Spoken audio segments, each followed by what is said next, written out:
Yes, good morning students, welcome you to all.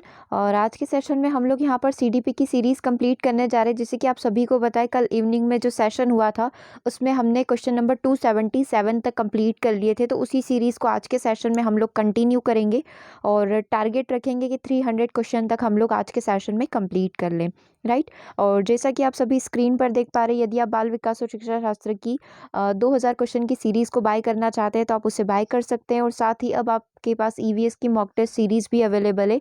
यदि आप EVS के कंप्लीट नोट्स परचेस करना चाहते हैं with their mock test series, तो अब आप उसे भी बाय कर सकते हैं। मॉक टेस्ट सीरीज़ अभी सॉफ्ट कॉपी में अवेलेबल है, जिसका प्राइस है 300 रुपीज़। और डिस्क्रिप्शन में वीडियो का लिंक दिया गया है, जहाँ पर इस मॉक टेस्ट सीरीज़ के अंदर क्या क्या चीज़ें रहने वाली है, ये सारी इन्फॉर्मेशन आपको मिल जाएगी। ओके, तो आप चाहें तो पूरा वीडियो देखना चाहते हैं, डेमो लेना चाहते हैं, तो उस वीडियो में जाकर देख सकते हैं। चलिए सेशन को हम लोग स्टार्ट करते हैं। देखिए, क्वेश्चन नंबर 277 जो हमने प्रीवियस सेशन में किया था, उसमें पूछा गया था, निम्नलिखित में से कौन सा विचार मूर्त रूप लेता है जब अनुभव के माध्यम से व्यक्ति सीखता है। तो यहाँ पर हमने एक लॉजिक लगाया था कि यदि हम लोग प्रकृति और पोषण विवाद की बात करें, यदि हम लोग आनुवांशिकता व पर्यावरण की बात करें, यानी कि हेरिडिटी और इन्वायरमेंट की बात करें, तो वहाँ पर मूर्त रूप से सीखना या फिर अनुभव के माध्यम से सीखना पोषण कहलाता है। प्रकृति का मीनिंग वहाँ पर होता है आनुवांशिकता से, मतलब बच्चे के अंदर आनुवांशिकता से बहुत सारे गुण आते हैं अपने जीन्स से। और बच्चा पर्यावरण से, आसपास के माहौल से, आसपास के वातावरण से जो जो भी चीज़ें सीखता है उसे हम लोग बोलते हैं पोषण। तो यहाँ पर अनुभव की बात हो रही है, मतलब कहीं ना कहीं ये वाला क्वेश्चन हमें बता रहा है पोषण के बारे में, मतलब आसपास की जो प्रकृति है उसके बारे में बताने की, या फिर आसपास का जो इन्वायरमेंट है उसके बारे में बताने की कोशिश कर रहा है। तो प्रकृति यहाँ पर किसको शो करेगा? प्रकृति यहाँ पर आनुवंशिकता को शो करेगा, जो कि कल के सेशन में हम लोग डिस्कस कर चुके थे। आज के क्वेश्चन की बात करते हैं। ये क्वेश्चन आपकी स्क्रीन पर है। देखो, आज का जो सेशन है इसके अंदर कुछ क्वेश्चन ऐसे हैं जो बिना सर पैर वाले, जिसे आप बोल सकते हैं जिनका कोई लॉजिक नहीं बनता है, बट फिर भी कहीं ना कहीं हमारी एग्जाम में पूछे गए हैं। तो आई विल ट्राई कि मैं अपना बेस्ट दे सकूँ, 100% अच्छे तरीके से एक्सप्लेन कर सकूँ, ताकि आपको ये चीज़ें अच्छे से समझ में आ जाए। और एग्जाम में यदि इस तरीके की लैंग्वेज आती है या इस तरीके के कुछ कॉन्सेप्ट आते हैं जो बिल्कुल इलॉजिकल होते हैं, तो हम लोग उनको कैसे करेंगे, कैसे सॉल्व करेंगे और कैसे उनका आंसर करना है, हम लोग आज के सेशन में देखेंगे। ठीक है, तो क्वेश्चन आपकी स्क्रीन पर है। शब्दों की भाषा इसके लिए आवश्यक नहीं है। शब्दों की जो भाषा होती है वो किसके लिए आवश्यक नहीं है? वैचारिक चिंतन के लिए, अवधारणात्मक चिंतन के लिए, कल्पनाशील चिंतन के लिए, या फिर साहचर्य चिंतन के लिए। मतलब हमें भाषा का प्रयोग करना है, राइट। और इसमें बोला गया है कि कहाँ पर भाषा की आवश्यकता नहीं होती है, किस प्रकार के चिंतन में हमें बिल्कुल भाषा की आवश्यकता नहीं पड़ेगी।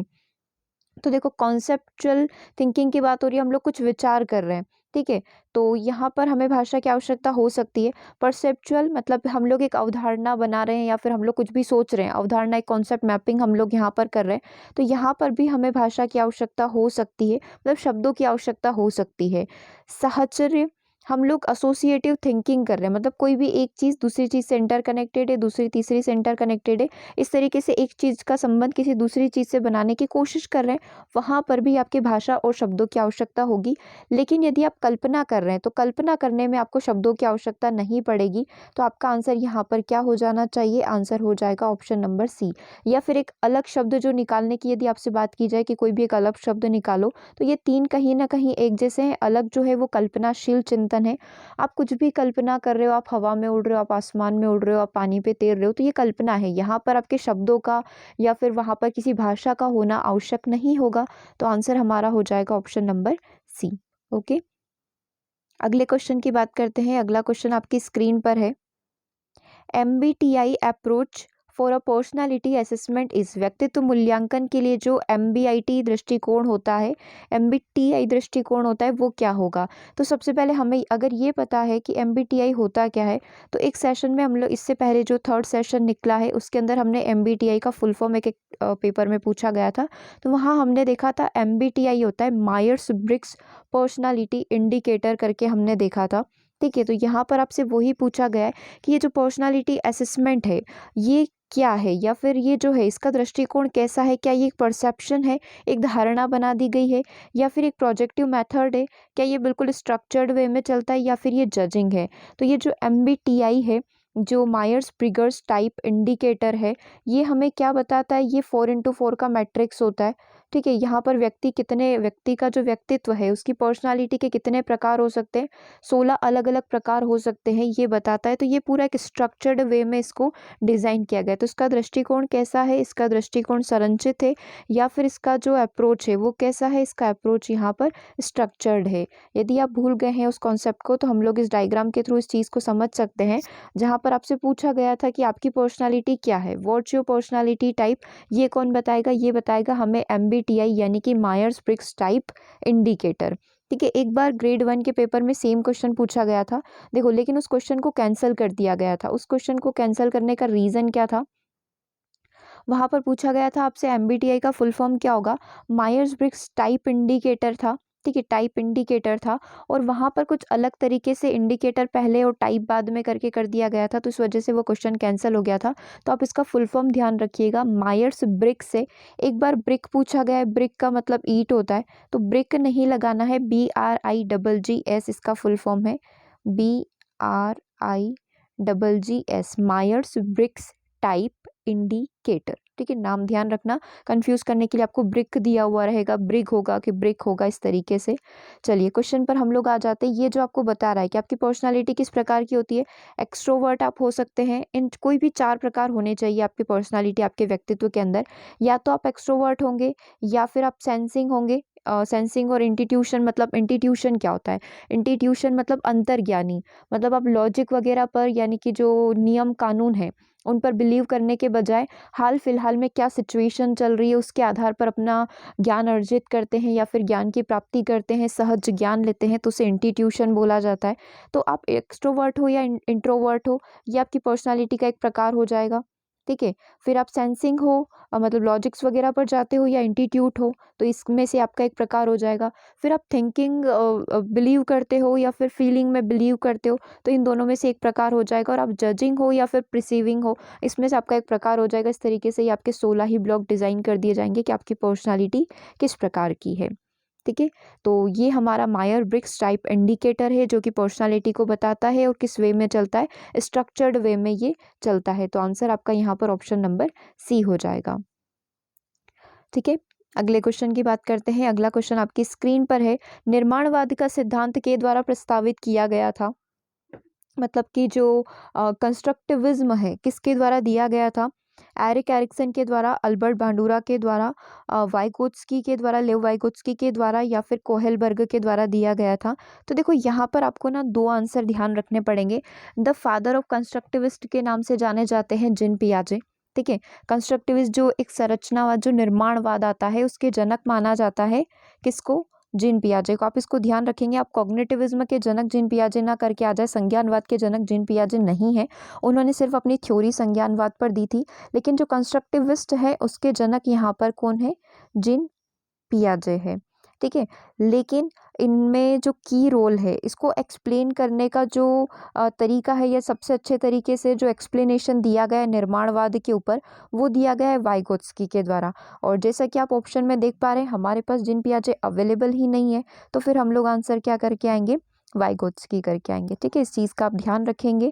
अगर आपके पास जीन पियाजे होता है तो डेफिनेटली फादर वो ही है, तो आपको आंसर जीन पियाजे ही करना होगा। लेकिन अब जीन पियाजे दिया नहीं है, तो हम लोग आंसर क्या करके आएंगे, फिर वाइगोत्स्की करके आएंगे, क्योंकि उन्होंने महत्वपूर्ण भूमिका निभाई थी निर्माणवाद को दुनिया के सामने प्रस्तुत करने में। ओके, चलिए अगले क्वेश्चन पर मूव कर रहे हैं। अगला क्वेश्चन क्या है, ड्राइविंग करते समय हमारे फ़ोन का उपयोग करना किस प्रकार के अवधान का एक उदाहरण है। हम लोग ड्राइविंग कर रहे हैं और कॉल हमारे पास आ जाता है। ठीक है, तो ये किस प्रकार का अवधान, अवधान मतलब किस प्रकार का एक डिस्टर्बेंस बताते हैं, मतलब हम लोग कहीं ना कहीं तो डिस्टर्ब हुए हैं, कॉल आ गया है, तो हम लोग कार चलाते जा रहे हैं और फ़ोन का उपयोग कर रहे हैं। तो ये चीज़ें क्या है, क्या ये सिग्नल अटेंशन है, क्या ये विस्तृत अवधान है, क्या ये चयनात्मक अवधान है, या फिर इसे आप डिवाइडेड अटेंशन बोलेंगे, या फिर विभक्त अवधान आप इसे बोल सकते हैं। तो देखो हमारा ध्यान क्या हो गया, भटक गया है, विभक्त हो गया, हम लोग इसी शब्दों का प्रयोग करते हैं, तो इससे बोला जाएगा विभक्त अवधान हो जाना, डिवाइडेड अटेंशन हो जाना। हमारा ध्यान क्या हो गया, पूरी तरीके से भटक गया है। आंसर हो जाएगा ऑप्शन नंबर डी। देखो सिग्नल की बात हम लोग कर नहीं रहे कि कोई सिग्नल मिल गया है, फ़ोन आने से सिग्नल का कोई कनेक्शन नहीं है। विस्तृत मतलब पूरे तरीके से ही भटक गया है क्या, विस्तृत हो गया है क्या, नहीं हुआ है। सिलेक्टिव अटेंशन की बात नहीं हो रही है, सिर्फ एक ही अटेंशन है क्योंकि हमारा ध्यान क्या है, भटक गया एक तरीके से, कहीं दूसरी ओर चला गया। हम लोग कार चला रहे थे लेकिन फ़ोन आ गया तो हमारा ध्यान किस पर चला गया है, फ़ोन पर चला गया है। आंसर क्या होगा, ऑप्शन नंबर डी। अगले क्वेश्चन की बात करते हैं। प्रदर्शन में असफलता बच्चे के अधिगम की प्रक्रिया का एक अनिवार्य हिस्सा है, क्यों? मतलब प्रदर्शन में असफलता, बच्चे ना जो कोई भी कार्य कर रहे हैं, कोई भी एक्टिविटी कर रहे हैं, उसमें असफल हो रहे हैं, उनको असफलता हासिल हो रही है, फेल हो रहे हैं, तो ये भी एक हिस्सा है अधिगम का ही। इसके आप देखेंगे 7 से 8 प्रकार के अलग अलग टाइप से प्रश्न पूछे जाते हैं। बच्चे मिस्टेक कर रहे हैं, बच्चे गलतियां कर रहे हैं, तो गलतियां करना क्यों जरूरी है, तो इसी तरीके के ऑप्शन आपको देखने को मिलेंगे। मतलब कि असफलता भी बहुत बड़ा मायने रखती है किसी भी व्यक्ति को सफल करने में, उस तरीके का ये कॉन्सेप्ट है। ऑप्शन देख लेते हैं। यह आत्म जागरूकता विकसित करने में सहायक है, यह बच्चों को बुरे अनुभव के लिए तैयार करती है, अनप्लेजेंट एक्सपीरियंस के लिए रेडी करती है। तीसरा है यह पुनः परीक्षा में छात्र की मदद करती है, या फिर यह बच्चों को सोचने में सक्षम बनाता है, जोखिम छोटा हो या बड़ा उसे लेना अधिगम का एक हिस्सा होता है। मतलब आपके सामने समस्या कैसी भी हो, छोटी हो बड़ी हो, हमें क्या लेना चाहिए, हमें जोखिम लेना चाहिए, हमें रिस्क लेना चाहिए। जितना बड़ा रिस्क होगा रिटर्न भी उतना ही बड़ा होगा। इस तरीके से कॉन्सेप्ट बनाने की कोशिश यहाँ पर टीचर कर रहा होगा। तो डेफिनेटली ऑप्शन नंबर डी हमारा यहाँ पर बिल्कुल सही है। ए बी और सी सेंस नहीं बिठा पा रहे हैं अपने अपने, तो एक डी ही ऑप्शन यहाँ पर सही लग रहा है। तो आंसर क्या हो जाएगा, ऑप्शन नंबर डी। अगले क्वेश्चन की बात करते हैं। सकारात्मक कक्षा संस्कृति का निर्माण निम्न क्षेत्र के अंतर्गत आता है। मतलब कि creating positive classroom culture falls under the domains of, जैसा कि बोला गया था। ऐसा लग रहा है बिना सर पैर के क्वेश्चन है, बट फिर भी हम लोग ट्राई करते हैं सॉल्व करने की।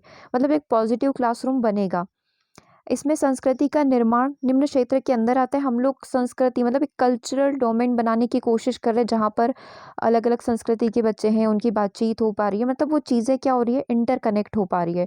तो ये किस चीज़ को बताता है, क्या ये सोशल नीड्स है, क्या ये समाज की आवश्यकता है, क्या क्या ये अफेक्टिव डोमेन को बताएगा, अफेक्टिव नीड को बताएगा, क्या ये साइकोमोटर नीड को बताएगा, या फिर ये कॉग्निटिव नीड को बताएगा? बेटर है कि हम लोग यहाँ पर ब्लूम की टेक्सानोमी से इस क्वेश्चन को सॉल्व करने की कोशिश करें। ब्लूम का जो डोमेन है उसके अंदर 3 प्रकार के सब डोमेन आते हैं, 3 डोमेन होते हैं उसके अंदर। एक होता है साइकोमोटर, है ना, मनो वाला डोमेन होता है, मनोविषयक डोमेन बोला जाता है। दूसरा हमारा कॉग्निटिव होता है, संज्ञानात्मक डोमेन जिसे बोला जाता है। ठीक है, मनोप्रेरणा डोमेन, संज्ञानात्मक डोमेन, और ये अफेक्टिव डोमेन होता है। संस्कृति से कनेक्टेड होना, क्लासरूम को पॉजिटिव बनाने की कोशिश की जा रही है, मतलब माहौल एक अच्छा बनाने की कोशिश यहाँ पर की जा रही है। तो ये चीज़ें किसको बताएगी, ये चीज़ें हमें बताएगी भावनात्मक डोमेन को। आंसर आपका क्या हो जाएगा, भावात्मक डोमेन बोल लो या अफेक्टिव नीड बोल लो, आंसर आपका ऑप्शन नंबर बी होगा। ठीक है, आगे बढ़े। अगला क्वेश्चन क्या यहाँ पर बोलने की कोशिश कर रहा है, अगले क्वेश्चन पर हम लोग मूव करते हैं। चलिए, फ्रायड, हाँ, फ्रायड ने किस पद का उपयोग मन की चिंता के अपने सिद्धांत का वर्णन करने के लिए किया है? सिगमंड फ्रायड की बात हो रही होगी, फ्रायड लिखा है मतलब वही सिगमंड फ्रायड ही होंगे, यहाँ पर इंग्लिश में आप देख लेना। फ्रायड ने किस पद का उपयोग किया है, किसके लिए? मन की संरचना के अपने सिद्धांत का वर्णन करने के लिए। आपको ध्यान होगा, एक सिगमंड फ्रायड ने एक आइसबर्ग के माध्यम से आपका मन जो है, चाहे वो आपका सबकॉन्शियस माइंड हो, कॉन्शियस माइंड हो, या फिर हम बोलते हैं ना कि हमारा कॉन्शियस माइंड, चेतन मन जिसे हम लोग बोलते हैं, वो किस तरीके से कार्य करता है, एक आइसबर्ग के माध्यम से बताया था, जिसे हम लोग हिंदी में हिमशैल बोलते हैं, हिमशैल के माध्यम से बताया था। तो मन की संरचना को स्थापित करने के लिए फ्रायड ने किस शब्द का प्रयोग किया है? आइसबर्ग शब्द का उपयोग किया है। तो आइसबर्ग को समझ लेते हैं, आइसबर्ग होता क्या है। थोड़ा सा मैं यहाँ पर ड्रॉ करूँगी। ठीक है, जैसे कि ये पूरा समुद्र है। ठीक है, समुद्र के ऊपर हम लोग देखते हैं ना बर्फ के पहाड़ बने हुए रहते हैं, हिमशैल बने रहते हैं। तो वो जितना ऊपर होता है उसका 90% वो जमीन के सॉरी पानी के अंदर होता है। मान लो ये पूरा पानी है, नीचे पूरा पानी है। ठीक है, अब आपको बर्फ का पहाड़ इतना ऊपर दिख रहा है ना, बर्फ का पहाड़, उसका 90% कहाँ पर होगा, उसका 90% वो नीचे है, इसके अंदर है। ठीक है, 90% यहाँ पर है। तो आप लोग ऊपर देख पा रहे हैं ये कितना है, ये केवल आपका 10% है, और 90% समुद्र के अंदर, पानी के अंदर है, जिसे आप लोग अपनी आंखों से नहीं देख पाओगे। तो सेम सिगमंड फ्रायड बोले थे कि हमारा जो चेतन मन है ना वो केवल 10% है। कौन? चेतन मन जो है वो कितना है? केवल 10% है, यानी कि हमारा कॉन्शियस माइंड जो अभी कार्य कर रहा है वो केवल 10% है। बाकी का आपका दिमाग का जो 90% हिस्सा है वो तो आप यूज़ कर ही नहीं रहे हो, या फिर वो सामने वाले को नज़र नहीं आता है, वो इनबिल्ट होता है आपके अंदर। जैसे कि हम लोग बोलते हैं ना कि हमारा सबकॉन्शियस माइंड, प्री या फिर सबकॉन्शियस माइंड जिसे बोला जाता है, अवचेतन मन की भावनाएं, जैसे हम लोग बोलते नहीं है क्या, अवचेतन ईदम जो है हमारा अवचेतन मन की भावना है। फिर एक और आता है हमारा अनकॉन्शियस माइंड, वो भी इस पहाड़ के नीचे ही रहेगा, प्री कॉन्शियस हो गया और अनकॉन्शियस हो गया। ठीक है, अचेतन मन, ये सारे दिखाई नहीं देते हैं। दिखाई तो सिर्फ वो चीज़ें देती है जिसे आप पब्लिकली दिखाना चाहते हो। इसको समझने के कुछ और तरीके भी हैं। जैसे कि सबसे पहले तो हम लोग ईदम, ईगो, सुपर ईगो से इसको समझ लेते हैं। पूरा कॉन्सेप्ट हम लोग यहाँ पर क्लियर कर लेते हैं। ये पानी के नीचे है, ठीक है, ये हमारा पूरा पानी बह रहा है और पानी के ऊपर ये पहाड़ है 10% और पानी के नीचे ये हमारा 90% है। ठीक है, अब आपने सिगमंड फ्राइड की थ्योरी में 3 पद पढ़े हैं। एक पढ़ा है आपने यहाँ पर ईदम, ठीक है, एक आपने पढ़ा है ऐसी मतलब सुपर ईगो, परा अहम, और एक आपने पढ़ा है ईगो। ठीक है, एक आपने क्या पढ़ा है? ईगो। ये हमने लिख दिया यहाँ पर ईगो। अब आप समझिए ये सारी चीज़ें कहाँ आ रही है? पानी के अंदर आ रही है। मतलब ये कहीं ना कहीं हमारे सबकॉन्शियस माइंड और जो अनकॉन्शियस माइंड है, हमारा जो अचेतन मन है और जो अर्धचेतन मन है ना। सबकॉन्शियस मतलब क्या होता है? अर्धचेतन होता है, और अचेतन हमारा क्या होगा? अनकॉन्शियस माइंड होगा। इसके अंदर छुपी हुई रहती है, व्यक्ति इसको देख नहीं सकता है या फिर सामने वाला कोई इसको देख नहीं सकता है। तो ये सारी चीज़ें किसके द्वारा डिफाइन की गई है? सिगमंड फ्रायड के द्वारा डिफाइन की गई है। और यही चीज़ें सिगमंड फ्रायड ने ईदम, ईगो और सुपर ईगो में भी बताई थी कि जब ईदम आपके ऊपर बहुत ज़्यादा हावी हो जाता है तब व्यक्ति का जो है अपने विचारों का दमन करने लग जाता है और तनाव का शिकार हो जाता है, क्योंकि वो अपनी इच्छाओं को क्या कर रहा है? दबाने की कोशिश कर रहा है, अपनी दमित इच्छाओं को छुपाने की यहाँ पर कोशिश करता है। तो ये पूरा का पूरा जो कॉन्सेप्ट है आइसबर्ग का, वो किसके द्वारा दिया गया है? इसको हिमालय हिम शिलाएं भी बोला जाता है हिंदी में। तो ये कॉन्सेप्ट हमारा दिया गया है सिगमंड फ्रायड के द्वारा। ठीक है, चलिए आगे बढ़ते हैं। अगले क्वेश्चन की बात करते हैं। अगले मन की नहीं, अगले क्वेश्चन की हम लोग बात करेंगे। कौन सा सामाजिक प्रेरक दूसरों को नियंत्रित करने और उन्हें प्रभावित करने की आवश्यकता का द्वारा वर्णित है? क्वेश्चन को वापस से पढ़ते हैं। क्वेश्चन क्या बोल रहा है? इनमें से कौन सा सामाजिक प्रेरक, मतलब कि कौन सा यहाँ पर सोशल मोटिव जो है दूसरों को कंट्रोल कर सकता हो और उन्हें प्रभावित कर सकता हो। मतलब कि हम लोग अपनी पर्सनालिटी का प्रभाव दूसरों के ऊपर डाल सकते हैं। मतलब मैं कोई एक पॉलिटिशियन हूँ, मतलब मेरे दबाव में आप लोग हो, ठीक है, इस तरीके से कुछ कॉन्सेप्ट बोल रहा है क्वेश्चन हमारा। बोल रहा है क्या वो मेरी शक्ति है? क्या वो मेरा अचीवमेंट है? क्या मेरा और आपका एफिलिएशन है? आपका और मेरा संबंध है? ठीक है, या फिर मेरा उद्देश्य है? तो क्या लग रहा है ऑप्शन यहाँ पर ठीक बैठ सकता है? शक्ति ठीक बैठेगा। मेरे पास पावर है, मेरे पास शक्ति है जिसकी वजह से मैं आपको कंट्रोल कर पा रही हूँ, मैं आपको नियंत्रित कर पा रही हूँ। ठीक है, और आप मुझसे प्रभावित हो रहे हैं, आप मुझसे इन्फ्लुएंस्ड हो रहे हैं। Like prime minister Modi ji, उनसे हम लोग सारे अफेक्टेड हैं। ठीक है, अफेक्टेड नहीं बोल सकते उसको, हम लोग ये बोल सकते हैं कि उनकी बात हम लोग मानते हैं। वो जो भी रूल्स एंड रेगुलेशंस बनाते हैं, क्योंकि वो उस पद पर हैं जहाँ पर हम लोगों के द्वारा ही उनको चुना गया है और उनके पास वो पावर है, वो शक्ति है जिसकी वजह से वो पूरी कंट्री को क्या कर सकते हैं? कंट्रोल कर सकते हैं। तो ये उनकी पावर, शक्ति को डिफाइन करता है। आंसर क्या हो जाएगा? Option number 1। ठीक है, अगले क्वेश्चन की बात करते हैं। निम्नलिखित में से कौन सा वह कारक नहीं है जो तनाव के विरुद्ध एक बच्चे की रक्षा करे? क्वेश्चन क्या बोल रहा है? निम्नलिखित में से कौन सा वह कारक नहीं है, मतलब इन 4 में से कोई ऐसा फैक्टर नहीं होगा जो तनाव के विरुद्ध बच्चे की रक्षा करे, मतलब बच्चों को तनाव में डाल देता होगा वो चीज़। तनाव के विरुद्ध बोला है मतलब बच्चे तनाव की सिचुएशन में होंगे। परिवार बच्चों के लिए तनाव का कारण हो सकता है क्या? स्ट्रेस का कारण हो सकता है क्या? बुद्धि बच्चों के लिए तनाव हो सकती है क्या? ओके, अधिकारवादी पारिवारिक शैली बच्चों के लिए तनाव का कारण हो सकती है क्या? या फिर सहकर्मी, मतलब एक बच्चे का दूसरे बच्चे से रिलेशन या आसपास वाले लोगों से रिलेशन, उसका साथी समूह से रिलेशन, उसके लिए तनाव बन सकता है क्या? तो आंसर हमको यहीं से पता चल गया ऑप्शन नंबर सी पढ़ने के बाद, कि जो अधिकारवादी पालन पोषण शैली होती है वो बच्चों के अंदर तनाव पैदा कर देती है। कैसे पैदा कर देती है? हमने समझा है कि जो पेरेंटिंग स्टाइल होती है जिसे अधिकारवादी बोला जाता है, अधिकारवादी में माता-पिता बच्चों के ऊपर बहुत ज़्यादा रूल्स रेगुलेशंस डाल देते हैं, बहुत ज़्यादा उन बच्चों के लिए नियम और कानून बना देते हैं और बदले में उन्हें कोई रीज़न नहीं बताते कि आप इस नियम का पालन कर रहे हो, तो क्यों कर रहे हो, उसके पीछे क्या कारण है? तो रीज़न नहीं बताए जाते हैं, बस उनके ऊपर इम्पोज़ कर दिए जाते हैं रूल्स रेगुलेशंस को, नियम कानून जो है थोप दिए जाते हैं। तो ये बच्चों के अंदर क्या पैदा करेगी? तनाव पैदा करेगी। आंसर हमारा क्या हो जाएगा? ऑप्शन नंबर सी हो जाएगा। ओके, कॉन्सेप्ट क्लियर हुआ।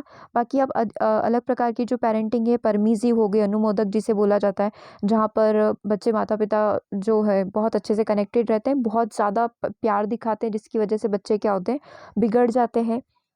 एक हमारी अधिकारवादी होती है जो कि आपने यहाँ पर देख ली, एक आधिकारिक होती है जहाँ पर बच्चे माता-पिता के ऊपर बच्चों का जो है कंट्रोल अच्छा खासा रखते हैं माता-पिता और साथ में लव एंड केयर भी दिखाते हैं, वार्मथ भी दिखाते हैं। तो वो एक अच्छी प्रकार की पेरेंटिंग होती है। एक अनइन्वॉल्व्ड होती है जहाँ पर माता-पिता और बच्चों में कोई इंटरेक्शन नहीं होता है, कोई कनेक्शन नहीं होता है। ठीक है? अगले क्वेश्चन की हम लोग यहाँ पर बात कर रहे हैं। अगला क्वेश्चन क्या बोल रहा है? एक 12 साल का बच्चा यह समझता है कि एक मेज का वजन वही रहता है चाहे वह दाईं ओर हो या उल्टी रख दी हो। तो यह किस सिद्धांत को समझाता है? तो कुछ जिन पियाजे के कॉन्सेप्ट की बात हो रही होगी क्योंकि ये छोटा बड़ा होना, हल्की भारी होना, law of conservation, seriation law, ये सारे जिन पियाजे के द्वारा डिफाइन किए गए। तो यहाँ पर आपसे पूछा गया है कि मेज को उल्टा रखो, सीधा रखो, दाएं रखो, बाएं रखो, उसका वजन समान रहेगा। तो अकॉर्डिंग टू जिन पियाजे ये कौन सा कॉन्सेप्ट बच्चे ने यहाँ पर बिल्ड कर लिया है? लॉ ऑफ कंजर्वेशन यानी कि संरक्षण का सिद्धांत, उसका आगमनात्मक तर्क वर्क कर रहा है, उसका ऑब्जेक्ट परमानेंस यहाँ पर वर्क कर रहा है यानी कि वस्तु स्थायित्व, या फिर ये उसकी एक प्रकार की हाइपोथेटिकल रीजनिंग को शो करेगा।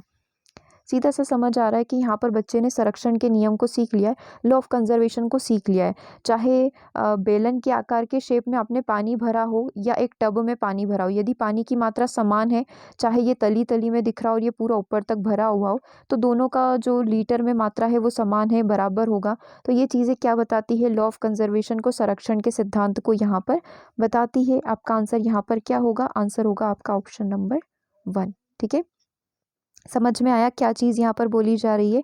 अगले क्वेश्चन की बात करते हैं, जल्दी से अगला क्वेश्चन स्क्रीन पर आ जाए। अगला क्वेश्चन है हमारा विकास, हाँ यस, विकास हमेशा बच्चे की उम्र से मेल खाता है।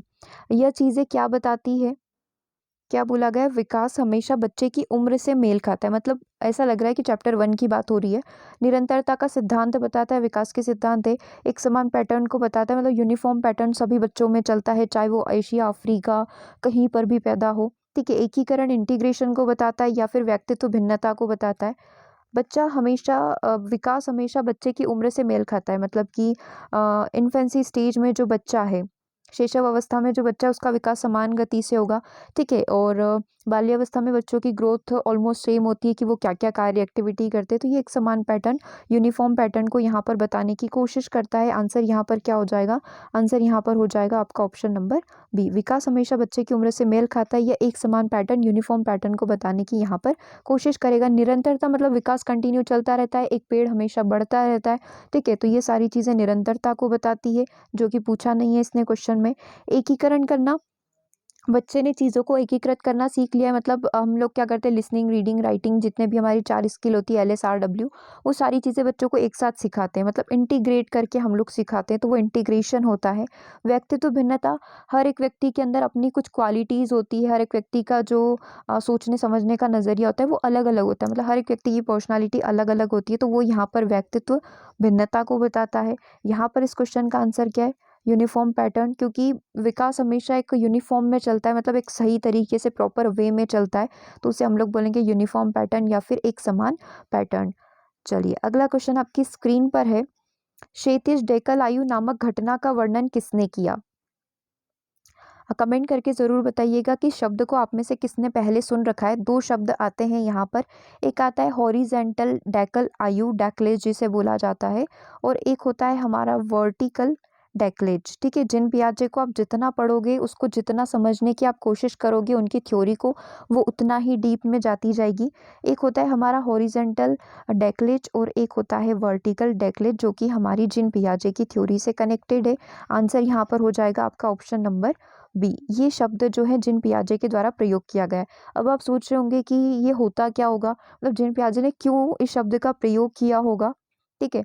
तो हॉरिजेंटल डेक्लेज यानी क्षैतिज डेकल आयु क्या होती है, और वर्टिकल डेक्लेज यानी कि हमारी जो लंबवत डेकल आयु क्या होती है उसको हम लोग समझ लेते हैं।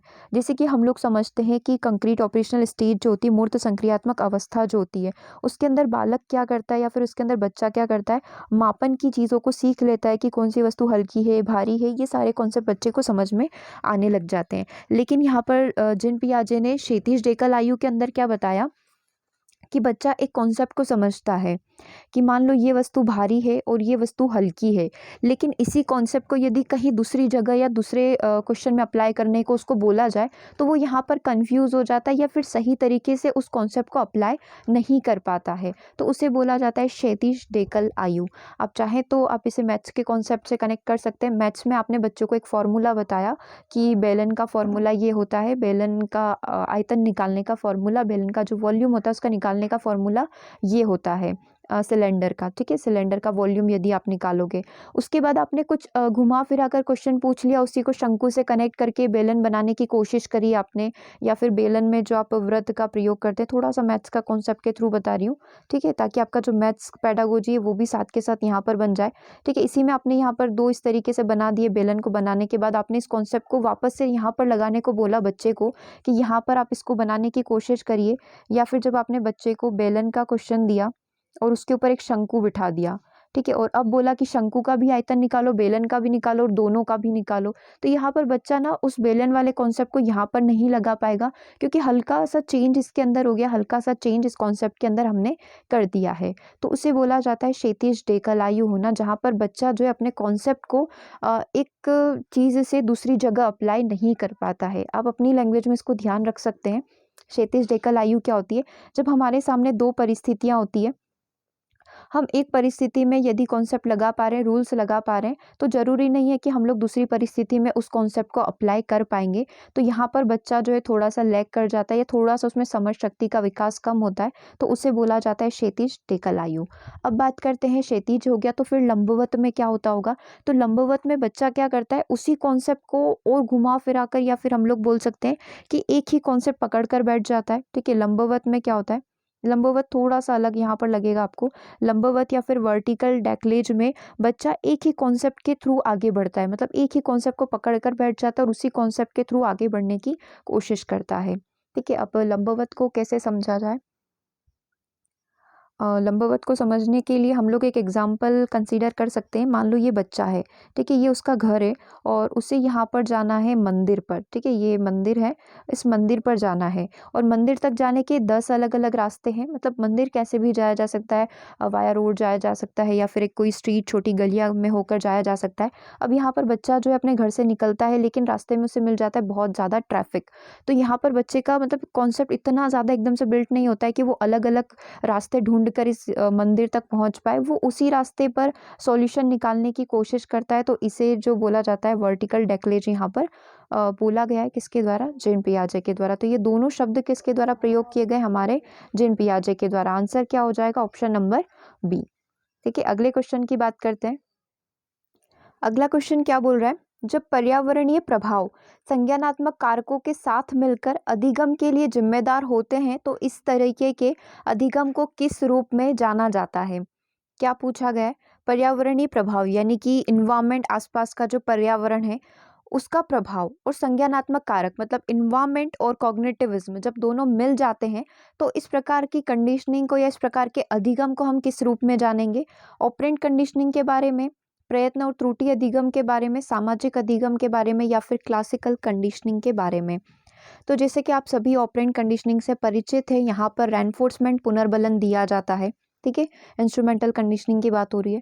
प्रयत्न और त्रुटि में व्यवहार बदल दिया जाता है, व्यक्ति को प्रयास और त्रुटि करके व्यक्ति के बिहेवियर में चेंज हम लोग ला सकते हैं। बच्चा बहुत बिगड़ा हुआ है तो बार बार उससे अभ्यास करवा कर या फिर एरर ट्रायल मेथड के थ्रू हम लोग उसके व्यवहार को चेंज कर सकते हैं, ठीक है। मतलब बाहर से कोई कारक लाना पड़ेगा हमें, या कोई फैक्टर हमें लाना पड़ेगा, अकॉर्डिंग टू क्वेश्चन सेट नहीं हो रहा है। क्लासिकल कंडीशनिंग की हम लोग बात करें तो किसी तीसरी चीज़ को लाकर हम लोग उस चीज़ का इंटरकनेक्शन किसी दूसरी चीज़ से करवा सकते हैं, जैसे कि भोजन और घंटी का डॉग की लार से कनेक्शन करवाने वाली चीज़ आप समझते हैं। ठीक है, ये पावलोव की बात हो रही है यहाँ पर। तो ऑप्शन के अकॉर्डिंग नहीं जम रहा है, ऑप्शन के अकॉर्डिंग सिर्फ एक यहाँ पर जम रहा है, सामाजिक अधिगम। सोशल लर्निंग क्या होती है, सामाजिक अधिगम कैसे करते हैं, समाज के आसपास के लोगों को देखकर, समाज की चीज़ों को देखकर हम लोग यहाँ पर सोशल लर्निंग करते हैं। आंसर यहाँ पर आपका हो जाएगा सामाजिक अधिगम। यानी कि पर्यावरणीय प्रभाव और संज्ञानात्मक कारक यदि दोनों एक साथ मिल जाए तो बच्चे की क्या हो सकती है, सोशल लर्निंग। बच्चा यहाँ पर सामाजिक अधिगम कर सकता है। आंसर क्या होगा, आंसर यहाँ पर होगा ऑप्शन नंबर सी। ठीक है, अगले क्वेश्चन की बात करें। अगला क्वेश्चन क्या बोल रहा है, एक भावी शिक्षक के रूप में आपको की आवश्यकता होगी, मतलब हमारी शिक्षक की बात हो रही है। एक भावी शिक्षक, एक अच्छा फ्यूचर टीचर होने के नाते हमें क्या होनी चाहिए या फिर हमारे अंदर क्या होना चाहिए, और विभिन्न छात्रों की कक्षा के साथ जुड़ना होगा। अब ये तो ऐसा है कि आप यहाँ पर फिल करके देखोगे, ऑप्शन तभी बनेगा ये। एक भावी शिक्षक के रूप में आपको डील की आवश्यकता होगी। डील करना मतलब किसी भी कार्य के साथ डील करना, ठीक है। और दूसरा ऑप्शन है जुड़ने की आवश्यकता होगी और विभिन्न छात्रों की कक्षा के साथ जुड़ना होगा, ये भी नहीं जम रहा है। तीसरा है समझ की आवश्यकता होगी, मतलब हम बच्चों को समझे कि बच्चे कैसे कार्य करते, तभी तो हम लोग पेडागोजी और ये सब पढ़ते हैं, ताकि हम बच्चों को समझ सके कि उनका थिंकिंग क्या होता है, ठीक है, वो किस तरीके से सोचते हैं, ये सारी चीज़ें। अगला है सहयोग की आवश्यकता होगी, तो टीचर को किसके सहयोग की आवश्यकता है, ठीक है। तो एक ही आंसर यहाँ पर सेट हो रहा है, जो कि ऑप्शन नंबर सी। एक भावी शिक्षक के रूप में हमें समझ की आवश्यकता होगी और विभिन्न छात्रों की कक्षा के साथ हमें क्या करना होगा, जुड़ना होगा। ओके, अगले क्वेश्चन की हम लोग यहाँ पर बात कर रहे हैं। अगला क्वेश्चन विथ आंसर आपकी स्क्रीन पर है। निम्नलिखित में से कौन सा गहन चिंतन कौशल का एक उदाहरण नहीं है, ठीक है। गहन चिंतन मतलब एक क्रिटिकल थिंकिंग की यहाँ पर बात हो रही है। तत्काल तैयार करना, वर्गीकृत करना, लक्ष्यानुसरण करना या फिर व्याख्यात्मक। हमसे पूछा गया है कि गहन चिंतन कौशल यानी कि क्रिटिकल थिंकिंग किसके अंदर नहीं हो सकती है। तो हम लोग चीज़ों को क्लासीफाई कर रहे हैं, क्लासीफाई कर रहे हैं मतलब वर्गीकृत कर रहे हैं। ये हमारे मतलब छोटे बच्चों की यदि बात करें तो वो पशुओं में जंगली जानवर होते हैं, पालतू पशु होते हैं, उन सबको अलग अलग करते हैं। तो क्लासीफाई कर रहे हैं मतलब वो सोच के अलग कर रहे होंगे ना, तो वहाँ पर उसकी गहन चिंतन मतलब क्रिटिकल थिंकिंग चल रही होगी, सोच समझ कर वो कर रहा होगा। दूसरा लक्ष्य अनुसरण, अपने लक्ष्य को प्राप्त करना, तो वो कुछ ना कुछ सोच कर ही अपने लक्ष्य को प्राप्त कर रहा होगा, कार्य कर रहा होगा, तो ये भी गहन चिंतन के अंदर आ जाएगा। उसके बाद है डिस्क्राइब करना, व्याख्या करना, ये चीज़ें भी गहन चिंतन के अंदर ही आती है। तो फिर कौन नहीं आता है। तत्काल तैयार करना, आपके सामने क्वेश्चन है, आपने झट से उसका आंसर रेडी कर दिया, बिना कुछ सोचे समझे आपने उसका जवाब दे दिया, तो तत्काल तैयार करना या फिर इम्प्रोविशिंग करना इसके अंदर नहीं आता है। आंसर आपका क्या हो जाएगा, आंसर आपका हो गया यहाँ पर ऑप्शन नंबर 1। अगला क्वेश्चन आपकी स्क्रीन पर है। हमारे पास बुद्धिमत्ता के लिए संस्कृति निष्पक्ष परीक्षण क्यों है, ये आपके लिए रखा जाएगा होमवर्क, ठीक है, जिसे हम लोग शाम की जो क्लास है, इवनिंग की जो 6 PM की क्लास है, उसके अंदर डिस्कस करेंगे। और हम लोग पहुंच चुके हैं 298 क्वेश्चन तक, ठीक है। अब बस 2 क्वेश्चन और बचे, फिर हमारे 300 कंप्लीट हो जाएंगे। मतलब हमें टोटल 500 का टारगेट करना है। नेक्स्ट जो हमारे 2 डेज है उसके अंदर सारे क्वेश्चन हम लोग कंप्लीट कर लेंगे। ओके, तो मिलते हैं 6 PM सेशन में। इसका आंसर आप कमेंट में करिएगा, आप चाहे तो फ्रेंड्स में डिस्कस भी कर सकते हैं कमेंट बॉक्स में जाकर। और सेशन कैसा लगा कमेंट करके ज़रूर बताइएगा। Thank you for watching.